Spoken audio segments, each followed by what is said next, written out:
Assalamualaikum warahmatullahi wabarakatuh. Jalan menuju kemenangan adalah jalan yang melelahkan. Tidak ada kemuliaan jika hanya diisi dengan istirahat dan buru-buru ingin meraih apa yang diinginkan. Begitu pula jalan menuju pembebasan Masjid Al-Aqsa. Sebab ternyata Salahuddin Al-Ayyubi ternyata pernah kalah. Tepatnya pada 25 November 1177. Ketika itu pasukan muslimin negara Ayyubiyah mesti merasakan pahitnya jatuh atas serangan yang dilakukan kerajaan salib Yerusalem pimpinan Baldwin keempat.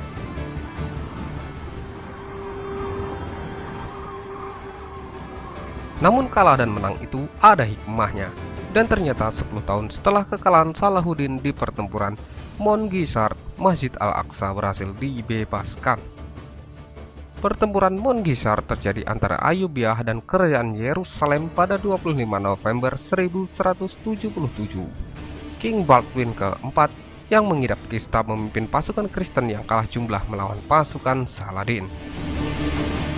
Pada tahun 1177, keadaan Palestina masih menggerang kesakitan.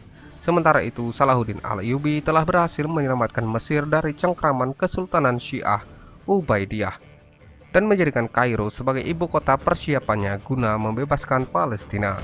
Selama kepemimpinan beliau, Salahuddin seringkali berkendara dari Mesir ke Syam untuk melakukan agenda persatuan umat Islam, mendirikan madrasah, bertemu ulama, dan mengusaikan karir penguasa zalim setempat.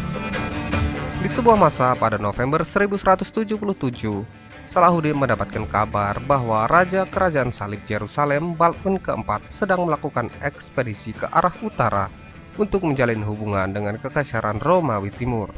Mendengar hal ini, Salahuddin menyiapkan sekitar 20-30 ribu tentara untuk berangkat menuju ke Palestina.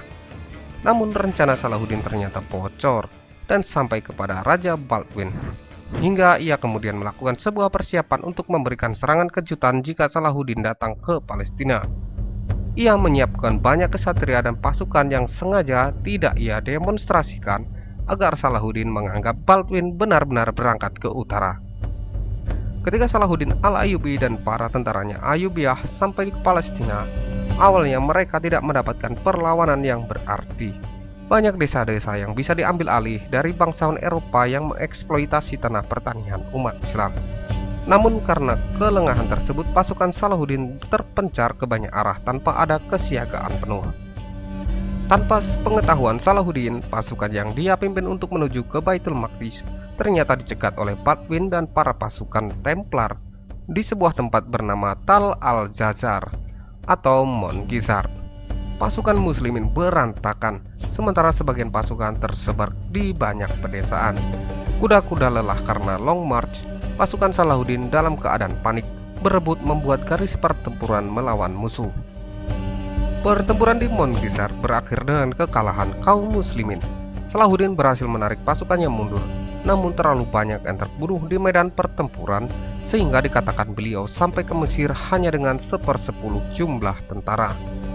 Dari peristiwa itu, Salahuddin belajar banyak hal besar tentang pengetahuan karakter musuh, peta kekuatan pasukan salib di Palestina, dan bagaimana cara efektif dalam memenangkan pertempuran selanjutnya.